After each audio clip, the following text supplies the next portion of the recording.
I need you to, it's a participatory time.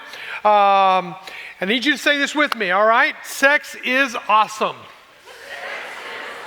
All right, very good. Now, how many of that felt really comfortable saying that out loud?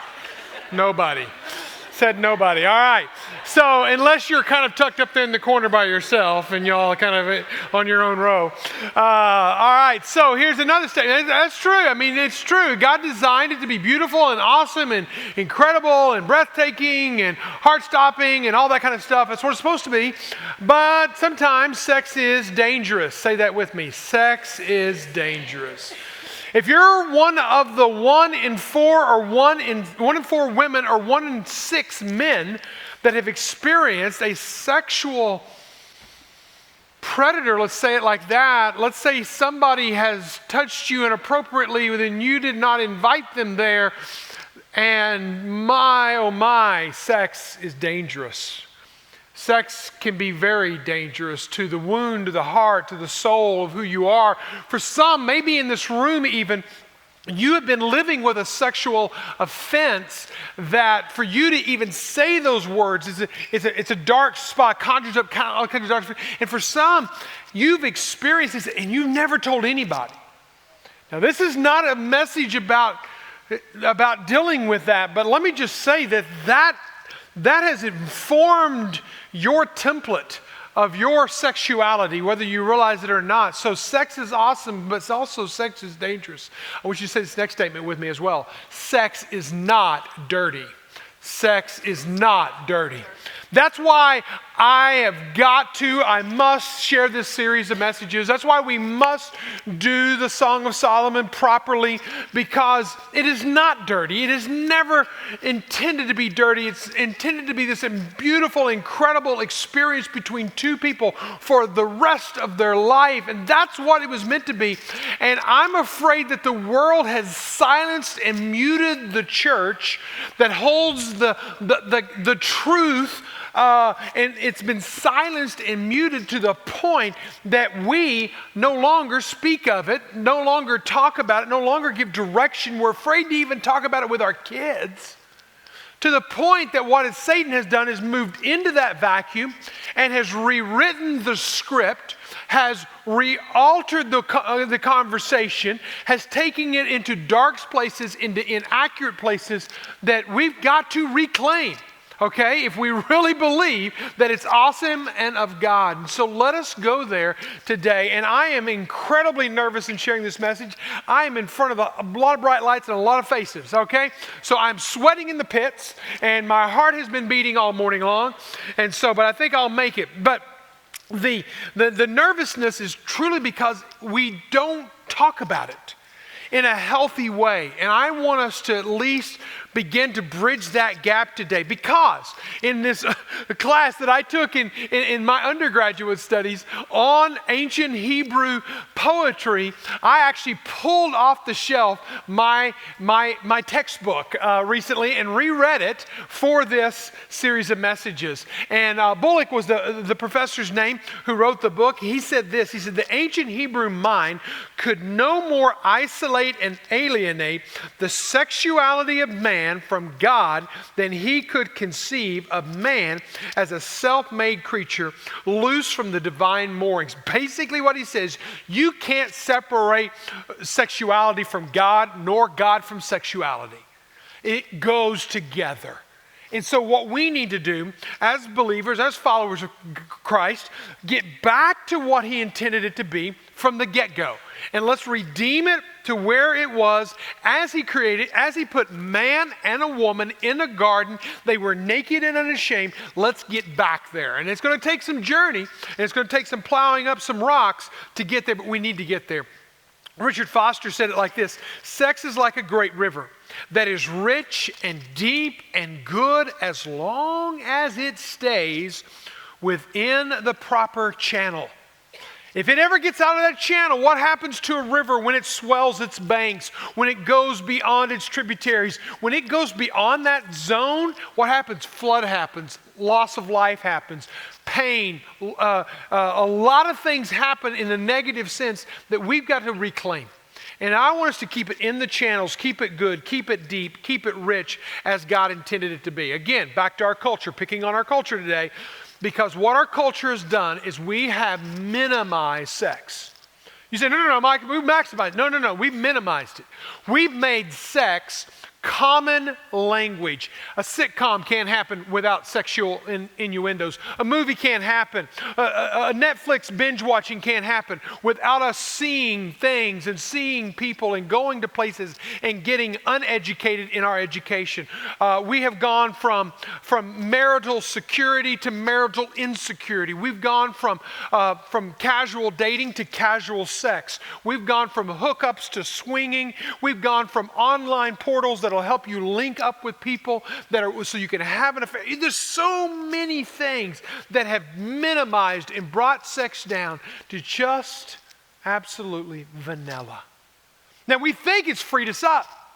That's the lie. Again, in that vacuum, in that void, the lie, the world has fed us, and we have believed it, that I'm free, I'm sexual, therefore I need to be practicing my sexuality, even as young as a teenager. In reality, we need to understand how can we maximize sex? How can we bring it back to the way God intended it?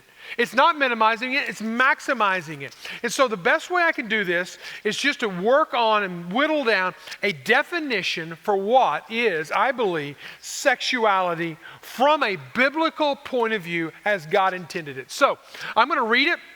If you have your journal Bibles, you might jot it in the journal of your journal Bible. You might jot it somewhere else. You might commit it to memory. It may be something that you want to go back and break it down bit by bit. But here's what it says. Here's my definition of sexuality as God intended it to be in the home, as we maximize it. Sex is a sacred, exclusive, captivating love song, written and composed between a husband and a wife that celebrates their vast diversity while creating unity and oneness in heart, soul, mind, and body.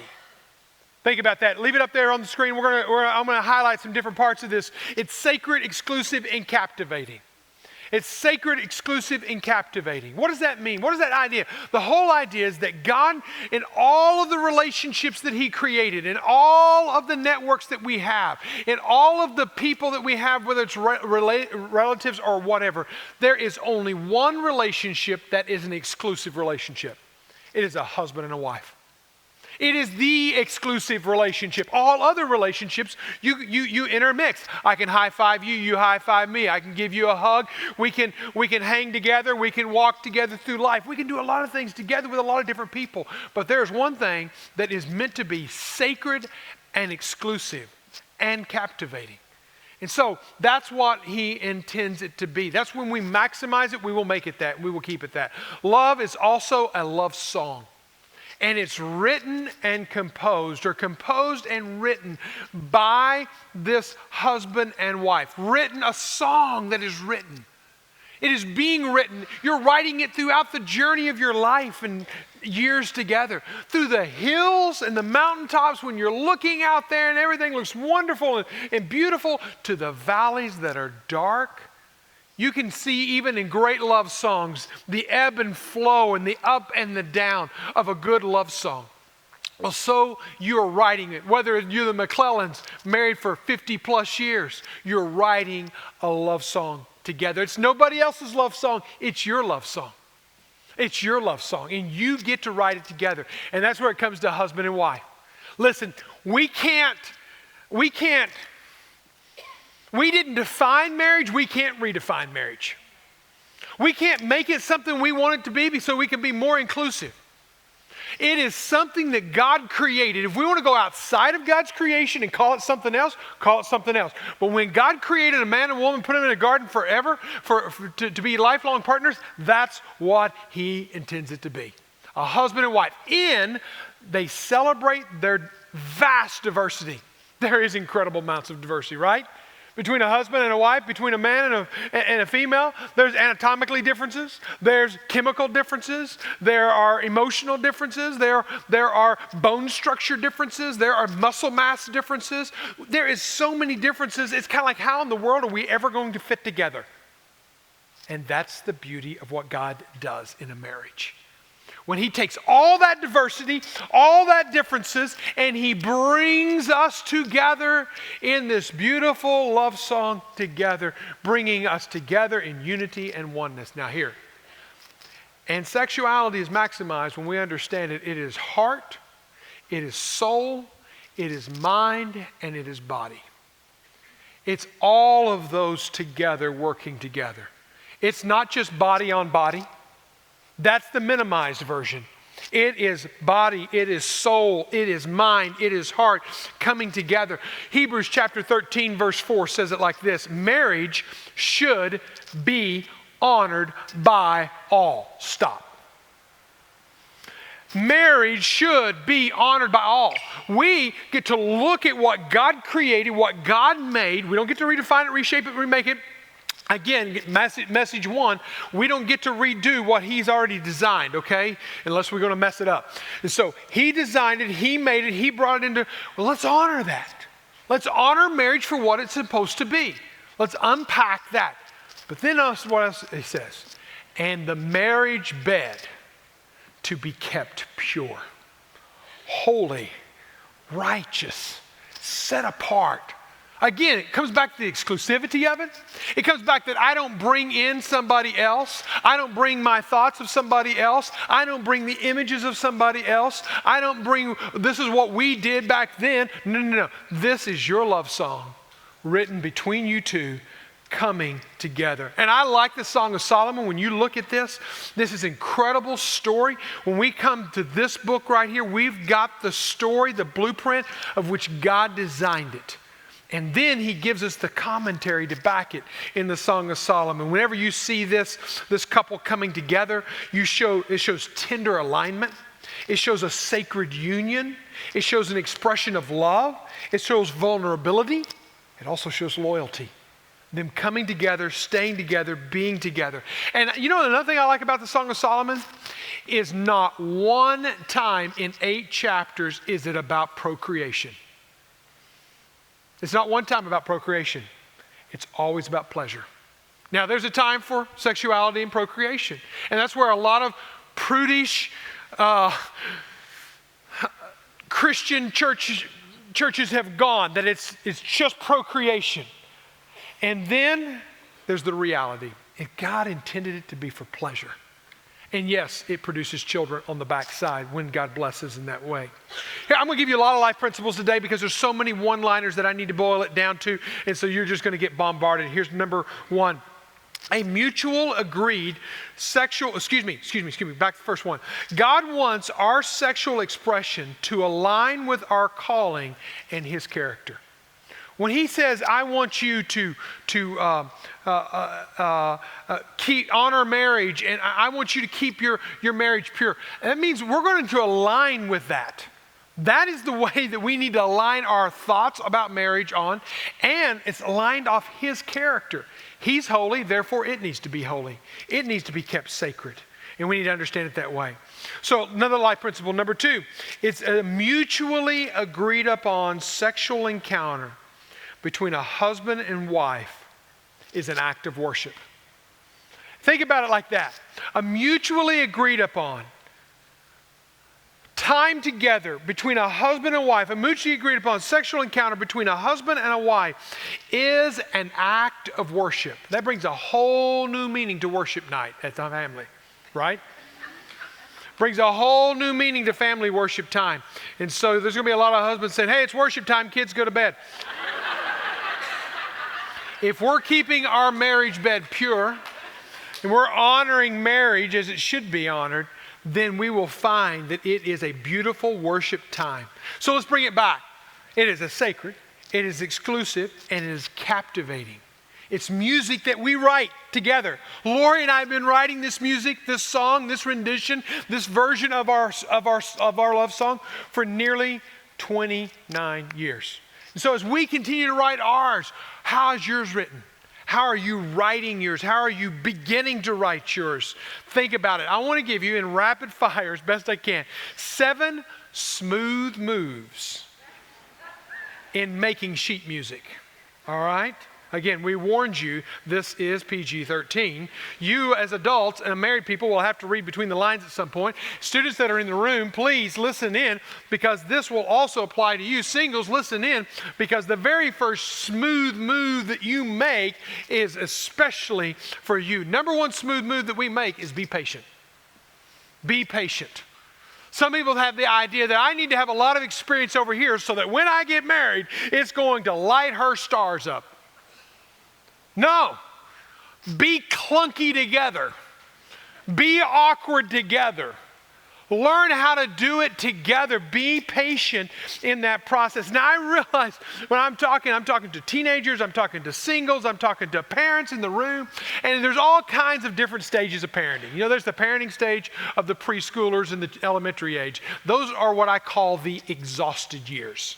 Okay? You're just exhausted. You know, you thought life was tough before you had kids. Boom, drop a kid in the mix, and all of a sudden everything's exhausted. You don't sleep like you used to. You spend those preschool years, and you end up running us around. Okay, you're running. Where are they at? Where are they at? You gotta look out for them. And then they get to elementary years, and then you're running them around. Okay, taking them here and there and signing them up because you have a child prodigy, and they're going to be in the top 2%, and they're going to make it to NCAA in the sports, and so therefore you got to sign them up for every traveling team league out there so that they can make it to that top 2%.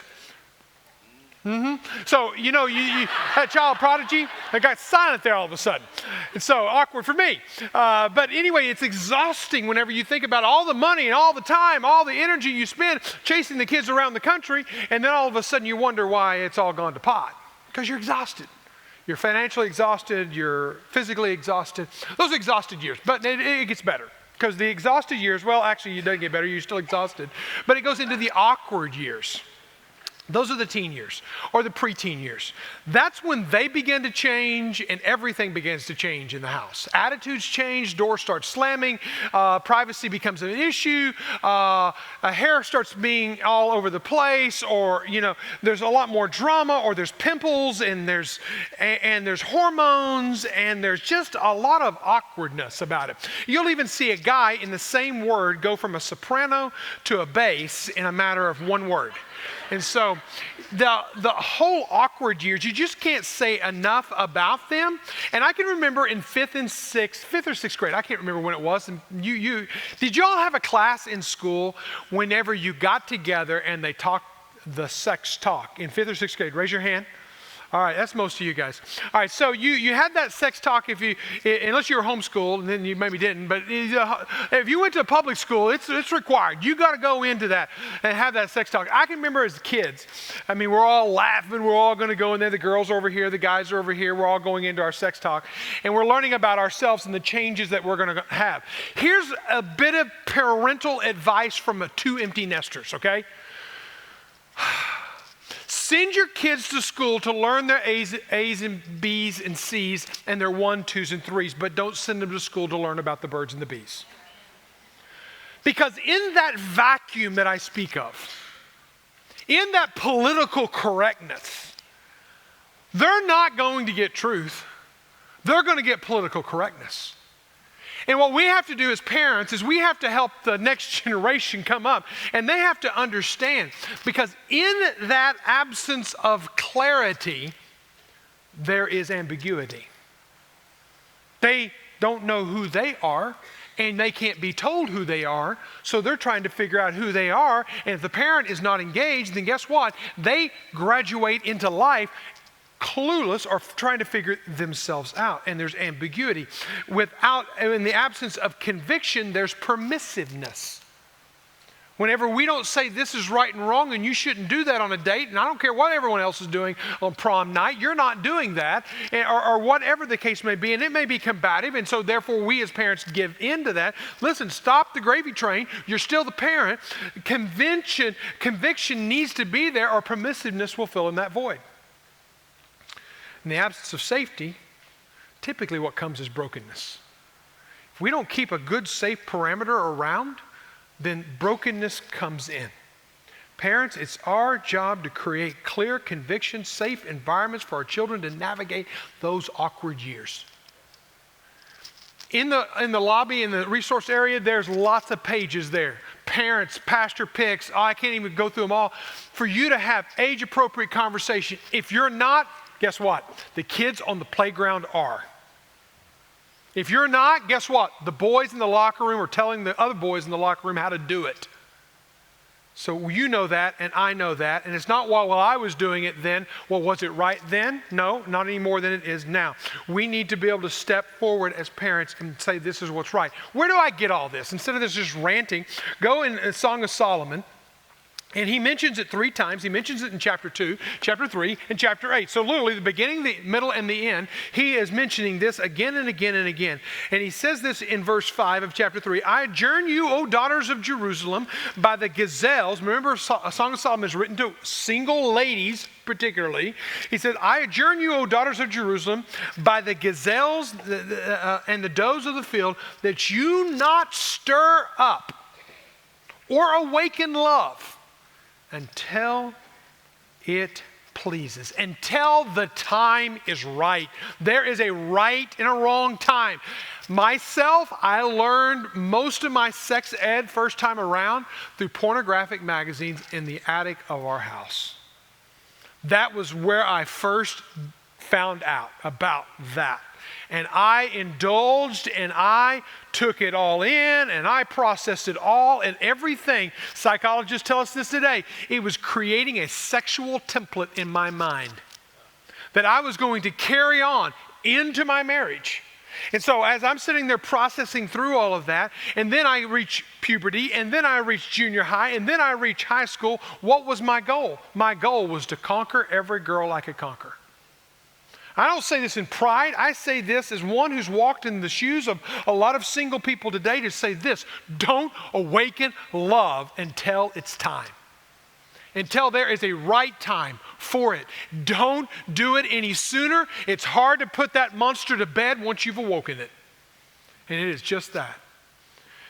So what happened in my life, I told you a few weeks ago, is that I put the brakes on. For a year, I put a moratorium because I felt like God was doing a tremendous amount of work of idolatry destroying in my life. And so I buried my face in the carpet floor of my bedroom, the very place that the idolatry took place.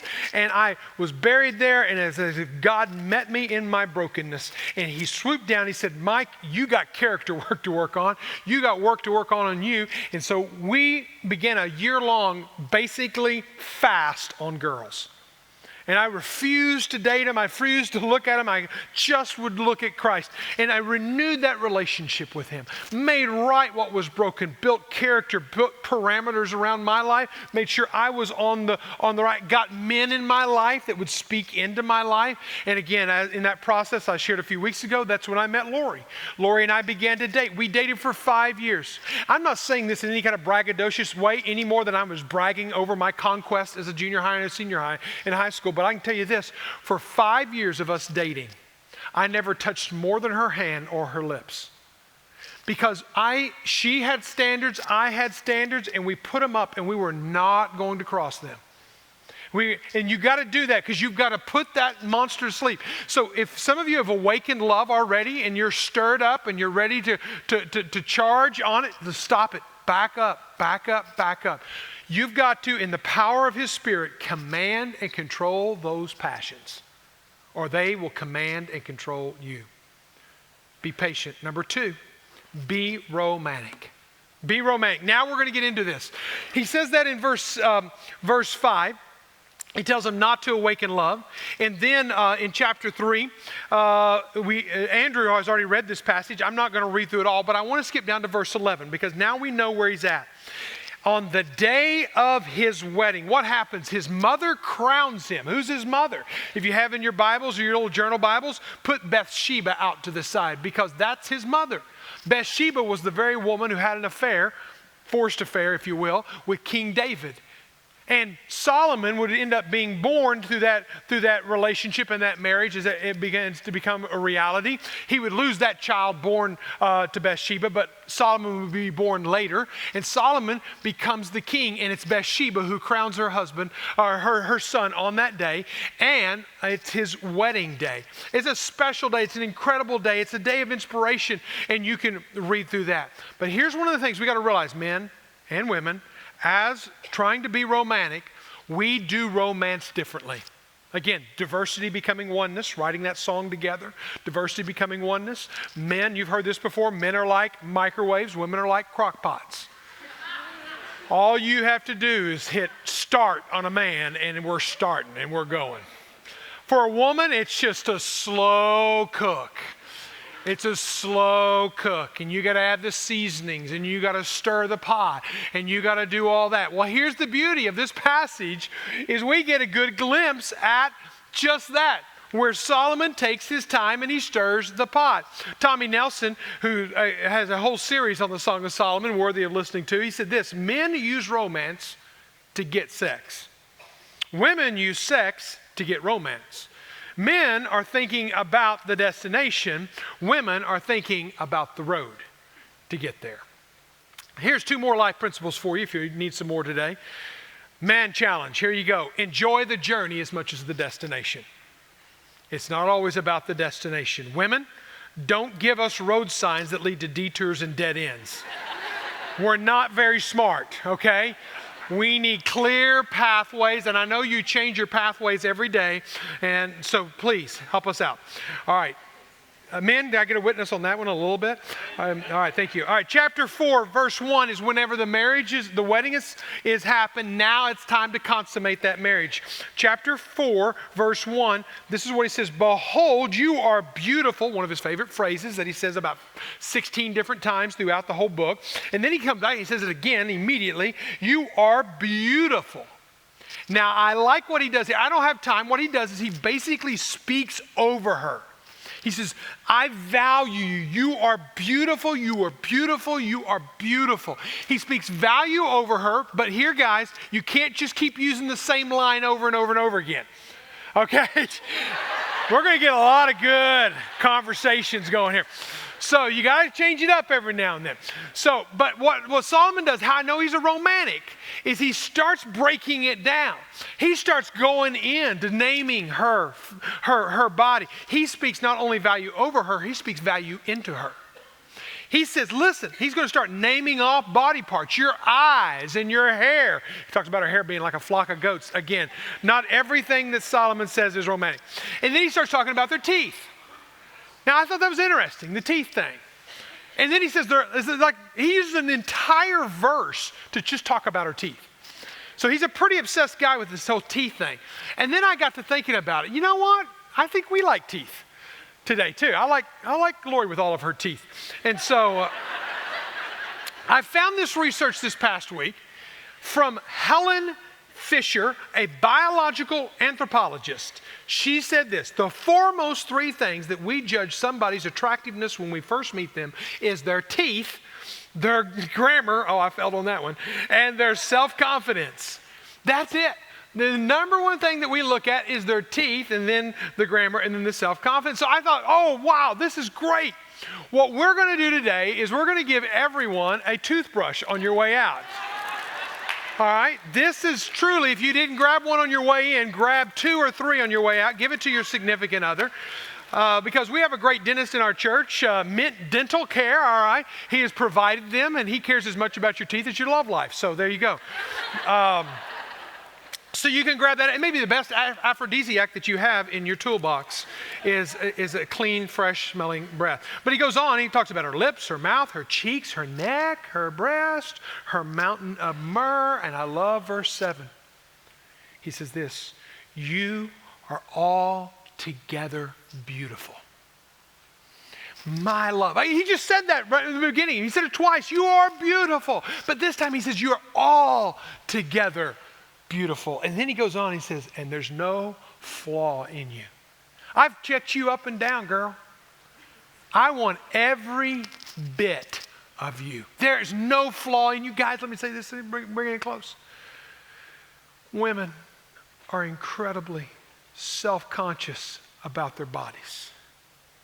The last thing you want to do is joke, jab, point out a flaw, a bump, a bruise, a wrinkle, in even a joking manner, because it can do damage that will take months to get past. Not a flaw in you, baby. Number 3, if you're going to be good at this, you got to be patient, you got to be romantic, you got to be captivating. Verse 9, I love this phrase. He says again, the way you emphasize something in Hebrew is you say it again and you say it again. He says it twice in this one verse. He says, I'm captivated. My heart is captivated. Captivated my heart. One translation says, you've ravished my heart. Another translation says, you have stolen my heart. Temper Longman translated, you drive me crazy. I like that one. And he uses it in the PL form of the Hebrew verb form, which is basically the strongest way you can say something in the Hebrew word. He's like, man, I am absolutely crazy over you. I am absolutely love-struck over you. In fact, verse 9, that's verse 9. Look at verse 10. Verse 10, he says, how much better is your love than wine? How much better is your love than wine? And when I read that verse for the first time, I thought, you know what? Why is it that some people have to be a little tipsy before they get romantic? Why is it that some people can't make sheet music unless they're drunk? Why is it that we become more free-flowing in those times? Maybe we've lost something. Why is it that we have to have a pill or a toy or porn to jumpstart something? Have we lost the captivation of one another? And maybe we need to go back and restoke and restore what God has given us in the very beginning. Next week, we're going to talk about conflict resolution. We all face that. The next week, we're going to talk about satisfaction. Use Whitney, just lost her name, Houston's song, I Will Always Love You. But I'm going to put it in the form of a question. I will always love you? I will always love you? Because over time, time tells us that sometimes that fades. Here's another life principle for you. All marital problems will manifest themselves in the bedroom. Hang on to that. All marital problems will manifest themselves in the bedroom. Basically, your bedroom is a microcosm of your marriage. If you're too busy and you're too tired and you aren't finding pleasure in one another, what's it saying about what's going on in your heart and your life? Are you captivating? Number 4 is be unique. Be unique. So be patient, be romantic, be captivating. And when you look at this, he talks about this in this beautiful way. We've just seen in chapter 3, we've just seen the wedding take place in verse 11. But if you go on, in 6 times in just a matter of 10 verses, in verse 8, in verse 9, in verse 10, in verse 11, in verse 12, consecutive verses back to back, and then again in chapter 5, verse 1, he's going to mention this new title he's going to give her. He's never given it to her before. He's going to give it to her now. And it's this word, are you ready for it? Bride. And it's not just bride walking down a white dress. And this is after the wedding. The wedding's past and gone. He's still her bride. I thought, what does the word bride mean? We've adopted it. We've obviously brought it into our language. And so what does this word bride mean? And so when you start diving into the etymology behind this word, it's very interesting whenever you dive into it. The Akkadians use this word as a reserved one. The Ugaritic language used this word to refer to a goddess. Think about it like this. The Hebrew word brings it together. It is a reserved, revered, honored one that is a goddess. When he was speaking over her, he was saying, you are my unique goddess. You are my bride. You are my one. And if you go on down in verse 11 of chapter 4, he says, your lips drip nectar, and my bride. Again, that's one of the times he uses my bride. Honey and milk are under the tongue, and the fragrances of the garments are like fragrances of Lebanon. And then notice this next statement. And the garden locked is my sister, my bride. Now, sister here does not mean incest in the slightest way. It's like we would say brother and sister. Hey, brother and sister, kind of an endearing, hey, I'm close to you, you're my friend. So he's trying to get as close to her as he can in his heart. He's like, you're my sister, you're my bride. He said, the spring locked. He uses the word locked twice. Don't miss this. Her garden, anytime you see garden, this is a little answer key for you. Anytime you see garden in the book of Song of Solomon, it's going to refer to sexual intimacy. Her garden is locked. Her fountain is locked. But now skip down to verse 16. What does she do? The only time the woman speaks in this passage that we're reading today is one verse. And it's actually only half of that verse. Let my beloved come to his garden. It was her garden and it was locked, and now she is giving him the key and she is inviting him into her and saying, listen, you come to your garden. She just gave ownership of her body to him, which falls in line with 1 Corinthians chapter 7 that Lori read from last week. Listen, my friends, whenever you think about a relationship, keep yourself unique, keep yourself locked, keep the seal on that lock, and be unique as you give yourself away to your bride or to your groom. Don't be the community garden. Be a unique, beautiful, protected garden. Number 5. Well, let me say this. I had a friend in high school tell me this about them, that they were being bullied and by somebody because they were a virgin. And we've made virgin a jab, a stab, a make fun of somebody a virgin. So she was experiencing this kind of bullying. Oh, guys don't want to be with you. You're prude. I just had all these kind of words rolling off at her. Finally, one day she'd had enough. And she just turned to this bully girl leading the pack. And she just said, you know what? I could be like you any day, but you could never be like me again. Drop the mic. Be attractive. Number 5. Be attractive. Be patient. Be romantic. Be captive. Be unique. He comes across this, and again, attraction varies from time and cultures, and but 20 different poems. He draws in 18 different plants, 13 different animals. Okay? That's what Solomon's going to do throughout the 8 chapters. He's going to introduce all these plants, he's a botanist, I guess. I mean, if you think about it, in Ecclesiastes chapter 2, and that's not a bad term, go look it up. It's a guy who likes plants, okay? Or a person who likes plants. Not a negative term. Ecclesiastes chapter 2. And when you read that, you're going to find that he's going to talk about his gardens and he's planting. But in chapter 4, 7 times he refers to his wife's garden. Remember the answer key? 7 times his wife's garden in one chapter. He's going to refer to her garden and all of its various plants and the animals that make up the garden. He's going to use 41 different, you just count them for yourself, 41 different metaphors to describe the different plants and the different animals that make up, just from chapter 4 verse 1 to chapter 5 verse 1. It's all about the garden. He's coming back to the garden. He is a romantic person building up. Listen guys, a little coaching for you guys. Don't approach the garden stinky like you've been working all day long.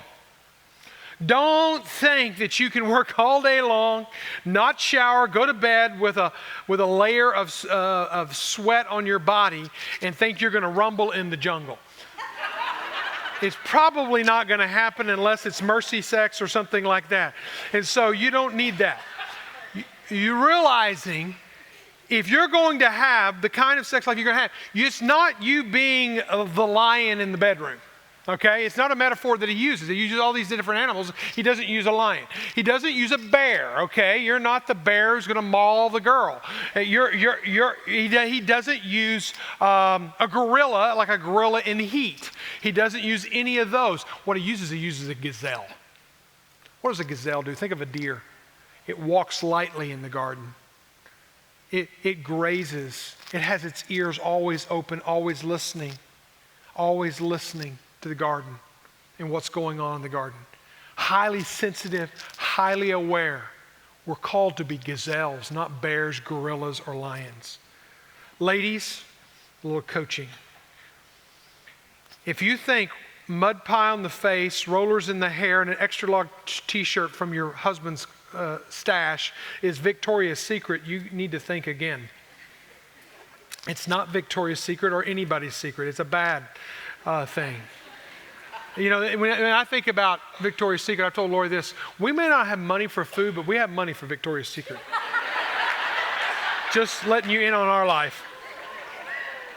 When you go to verse 12 of this chapter, you start finding in verse 12, 13, 14, 15, I mean, he mentions all these different flavors and spices in the garden, 9 different spices in the garden. And he speaks of the choicest of fruits, and I'm not going to read them all off. He speaks of all of this. And then he says in verse 15, a garden fountain, a well of living water. That is what your garden is to me. Number 6, be erotic. Yes, erotic is not a bad word. It is a Greek word for love. It's an erotic kind of love. It's a very good thing. Be patient, be romantic, be captivating, be unique, be attractive, and be erotic. When I say that, it means look at the most erotic verse in all of the Song of Solomon. Okay, are you ready for it? I'm not even going to explain it. Just let your imagination run with it. This is him speaking to his bride as he's asking for entry into the garden. Awake, O north wind. Come, O south wind. Blow on my garden. Let its spices flow. And then what does she say? And her only line in the story today is, let my beloved come to his garden and eat of its choicest fruits. There's a total vulnerability at play here. They are totally open, totally exposed. Intimacy can be defined as into me you see. Basically, you see me. I am fully known and fully loved. You get every part of me. I love it in again, Solomon speaking here, Proverbs 5:19. He says, let her breast fill you at all times and be intoxicated always in her love. Number 7, and I got to wrap it up. Number 7 is so important. I got to share it because I've got a lot of text this way, but here's what it is. Be satisfied. Whenever you look at Solomon and you see what he says in these next verses, you can't hear anything but absolute jubilation. Whenever you think of the garden was locked in verse 12, the key was granted in verse 16, the very next verse is verse 1 of chapter 5. This is what he said. Notice the pronouns, 11 pronouns, personal pronouns in one verse. I came to my garden, my sister, my bride. I gathered my myrrh and my spices, and I ate my honeycomb, and with my honey I drank my wine, and with my milk. He was all in. He was totally embracing. Listen, Alan and Deborah Hirsch said it like this: sexuality and spirituality are sacred and go to the heart of who we are as relational beings created in the image of God. Neither can be denied or neglected at the expense of the other without damaging the ecology of discipleship. Have you ever thought about that? Put discipleship and sexuality together. Sex and worship are a part of the way we fulfilled the 2 greatest commandments, to love God and love others. And that others is your spouse. Loving well. Let's talk about the elephant in the room, because this is what we've gotten text on. This is what we've gotten questions. If you have even a semblance of knowledge of Solomon, you know that Solomon didn't stop here. He ends up having 700 wives, 300 concubines. Needless to say, he had a woman issue. When you break it all down, many people believe that Song of Solomon was the very first of his writings. the love, the adornment that he had for this one bride. Who's this one bride? Who is this Shulamite woman that we'll read of next week? Who is this woman? Is she from Shula or something like this? Shula's not a place. We'll talk about that next week. This is what it says in 1 Kings chapter 3, 1 and 3. It says, Solomon made a marriage alliance with Pharaoh, king of Egypt. Could this be he took Pharaoh's daughter and brought her into the city of David. Solomon loved the Lord, walking in the statutes of David. His father only sacrificed and made offerings. So what is he saying here? Basically, maybe it was his first wife. Maybe this Pharaoh's daughter was his very first wife, and he's writing this to her. Maybe. But again, if Song of Solomon was written first, that's his first bride. I'm going to go with it. Proverbs was written second. Proverbs is basically written over the course of his entire life. 3,000 different Proverbs Solomon wrote, and we only have a third of them in the book of Proverbs. So he wrote a lot of Proverbs. He had a lot of wisdom that he shared, and he put together for us that we compiled into one book. That's Proverbs. But if you remember from the first of this year when we studied the book of Ecclesiastes, that's his memoirs that he writes at the end of his life. After having 700 wives and 300 concubines, after conquering the world and having all the world's pleasures at his exposure, this is what he said about it. Everything is meaningless. Everything is empty. I said to myself, come and let us try pleasure. Let's look for the good things in life. I collected great sums of silver and gold and treasures of the kings, the provinces. I hired wonderful singers in both men and women and many beautiful concubines. I had everything that man could desire. He had it all. But what does he say in the very first phrase? He had nothing. It was meaningless. It was empty. It left him empty. What happened? Solomon not only lost his love for his wife, but he also lost love for his God. And it's a combination that took place there.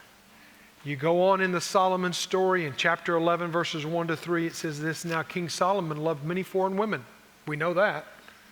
Along with the daughters of Pharaoh and Moabite, Ammonite, and Edomite, and Sidonian, and Hittite, women from the nations concerning which the Lord had said to the people. God had said to the people, you shall not enter into a marriage with them, neither shall they with you. Why? Why, God? Why are you saying I can't marry them? Surely they will turn your heart away after their gods. Solomon clung to these in love. God, you're telling me this, but I want to follow my heart. I want to go into this relationship. I'm going to be unequally yoked. God, I'm hearing you, but I'm going in this direction. What happens? He had 700 wives, 300 concubines. Read the last phrase with me. And his wives turned away his heart. It's not his wife's fault. It's Solomon's fault. Because he didn't listen to God. He had lost and compromised his love relationship with God. And what does it do? It compromises his love relationship with his beautiful, beautiful, flawless bride. Whenever you get off track in your relationship with God, it will affect your relationship with your spouse. You get off relationship with your spouse, guess what?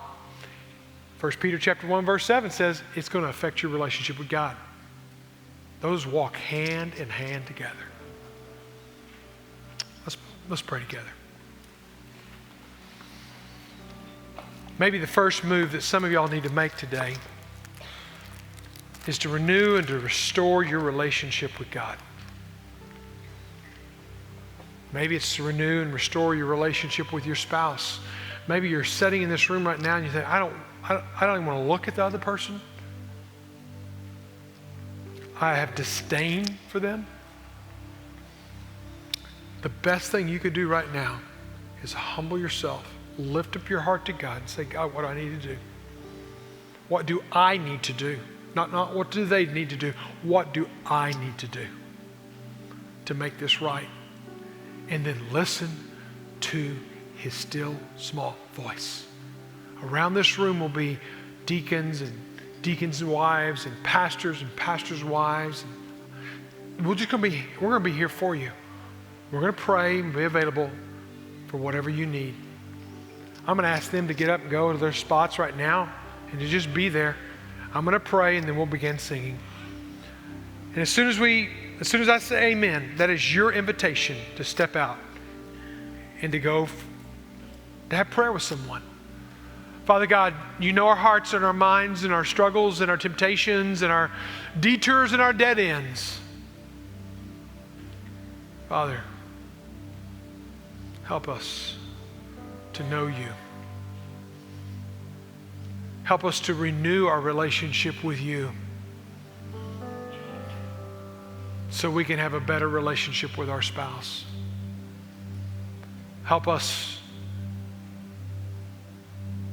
Lord, to have a better relationship with our spouse so we can have a better relationship with you.